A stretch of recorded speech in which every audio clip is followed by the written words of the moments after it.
আসসালামু আলাইকুম, কেমন আছেন সবাই? আশা করি সবাই অনেক ভালো আছেন। আলহামদুলিল্লাহ, আমরা অনেক ভালো আছি। কালকে রাত্রে কাজ করার সময় হঠাৎ করে দেখি আমার ল্যাপটপে চার্জ নিচ্ছে না। তো যেহেতু আমি অনলাইন বিজনেস করি, ফোনের থেকে আমার ল্যাপটপ বেশি প্রয়োজন। তো আজকে সকালবেলায় রেডি হয়ে গেলাম, একটু নাস্তা করেই বের হবো, ল্যাপটপটা নিয়ে সার্ভিসিং সেন্টারে যাব। হঠাৎ করেই ল্যাপটপে চার্জ নিচ্ছে না।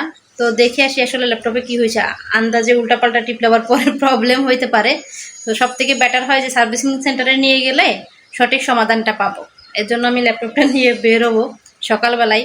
যেখানে আমি 10টা বাজে ঘুম থেকে উঠি, সেখানে আমি 10টা বাজে রেডি হয়ে গেছি বের হওয়ার জন্য। আর বাইরে আরও আমার একটা ইম্পর্টেন্ট কাজ আছে, সেই কাজটা এখন বলবো না, ভিডিও দেখলেই বুঝতে পারবেন আপনারা। ল্যাপটপ আমি সবসময় দুইটা ব্যাগে ক্যারি করি। এর মধ্যে হচ্ছে একটা হচ্ছে বড়, একটা ছোট। আমি যখন শুধু জাস্ট ল্যাপটপ চার্জারটা নিয়ে যাই তখন ছোট ব্যাগে ক্যারি করি, বা যখন ট্রাভেলিংয়ে যাই অনেক দিনের জন্য আমাদের ওখানে বা আমার শ্বশুরবাড়ি বা কোথাও দূরে, তখন আমি মোটামুটি যা আছে ল্যাপটপ সেট আপ সব কিছুই নেই। তখন আমি বড় ব্যাগটা নিই। এই যে আমার দুটো ব্যাগ থাকে। এই যে এটা হচ্ছে আমার ছোট ব্যাগ, এই ব্যাগটা অনেক কিউট, লাভলি। হ্যাঁ, এটা হচ্ছে অনেক বড়, এটা মুভু বলতে পারেন। এটা ছোটখাটো একটা লাগেজ, এখানে মানে ল্যাপটপের পুরো সেট আপ করে। এটা অনেক বড় একটা ব্যাগ। মানে মনে করেন যদি কখনো আমি চাই যে আমি কোথাও যাচ্ছি, আমার দুই এক সেট কাপড় বাইরে, সেটা নিয়ে আমি একবারে বের হবো, তাহলে বের হইতে পারি, সমস্যা নেই। দেখেন আমার মিকেও ঘুরে ঘুরে দেখতেছে। ল্যাপটপটা আসলে একটু বড় হয়ে যায় আমার জন্য, আমি ছোট মানুষ তো। কিসের লাগে আসলে এটা জানিস মাছটা জানিস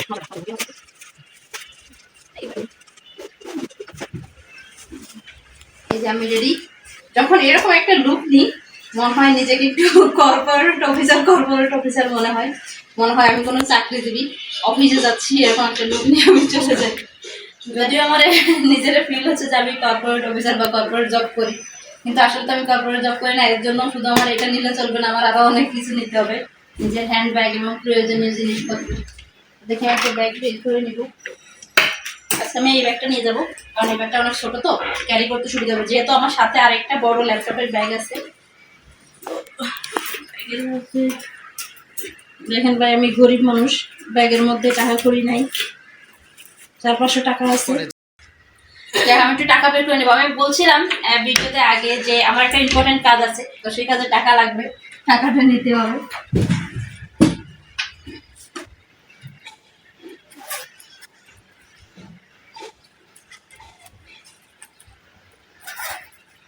এখানে টাকা রাখছি আমি। যাই হোক, যেহেতু ইম্পর্টেন্ট কাজ আছে সবগুলো নিয়ে যাই, কারণ লাগতে পারে। আর বাইরে গেলে টাকা হাতে থাকলে, সমস্ত বাইরে গেলে টাকা হাতে নিয়ে যাওয়াই ভালো, কারণ কখন কোন কাজে লাগে এটা আমরা কেউই বলতে পারি না। আর আমার ব্যাগে তো সবসময় কার্ড থাকেই, কার্ডও নিয়ে যাই, কারণ কখন লাগবে বলতে পারি না। আর যেহেতু ইম্পর্টেন্ট কাজে যাচ্ছি, ওখানে আমার একটা ভালো অ্যামাউন্টের টাকা লাগবে।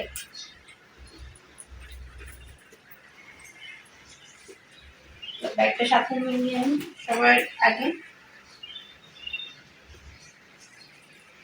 তারপরে আমার এই ব্যাগটা হাতে নিয়ে এই যে এখন আমি চললাম। আমি একটা সার্ভিসিং সেন্টারে আসলাম।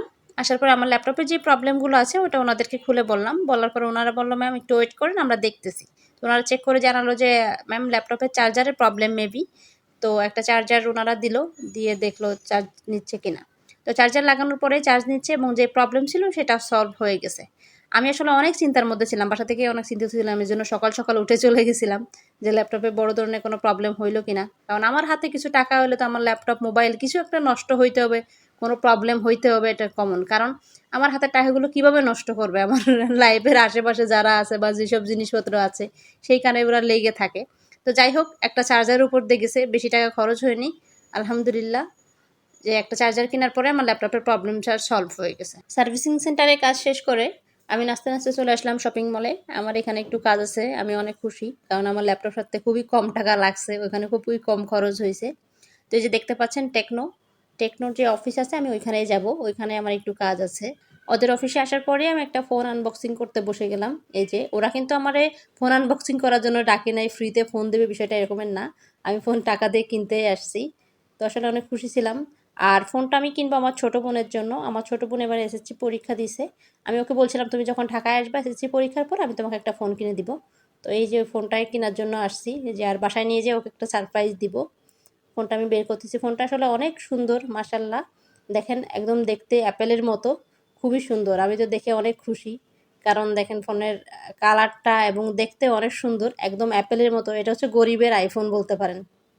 এই ফোনটা আমি খুব বেশি বাজেটের মধ্যে কিনি নাই, মিডিয়াম একটা বাজেটের মধ্যে কিনছি। কারণ যেহেতু ফোনটাও ছোট মানুষ ব্যবহার করবে তো, আর সবসময় রাফ ইউজ করবে, কলেজ টলেজে নিয়ে যাবে, আজকাল পড়াশোনার কাজে ফোন ব্যবহার করা লাগে তো। তো যাই হোক, ফোন কেনা পর্যন্ত আমি খুবই ভালো ছিলাম, সব কাজ পর্যন্ত আমি অনেক খুশি ছিলাম, কিন্তু এখনই আমার মুখটা কালো হয়ে গেছে। দেখেন মুখের দিক তাকালেই বোঝা যাচ্ছে কলজার মধ্যে কেমন যেন ছ্যাদ করে উঠছে। কারণ এতক্ষণ কিপটামো করে বাঁচাই নিয়ে আসা টাকাগুলো সব এখানে দিয়ে দিতে হবে। কারণ ওরা তো আর আমাকে ফ্রিতে ফোন দেবে না, টাকা নিয়ে তারপরে ফোন দিবে। তো ফোন টোন সব কিছু আমি ওদের কাছ থেকে বুঝে নিলাম, ওরা আগে আমাকে মেমো করে দিছে। এখন আমি টাকা দিয়ে ফোনটা নিয়ে যাব। তো যাই হোক, আমি ওনার থেকে টাকা দিয়ে দিলাম, ওনারা সব কিছু বুঝিয়ে দিছে। এখন আমি ফোন নিয়ে বাসায় যাব। আজকের ভিডিও এই পর্যন্তই। সবাই ভালো থাকবেন, সুস্থ থাকবেন। আল্লাহ হাফেজ।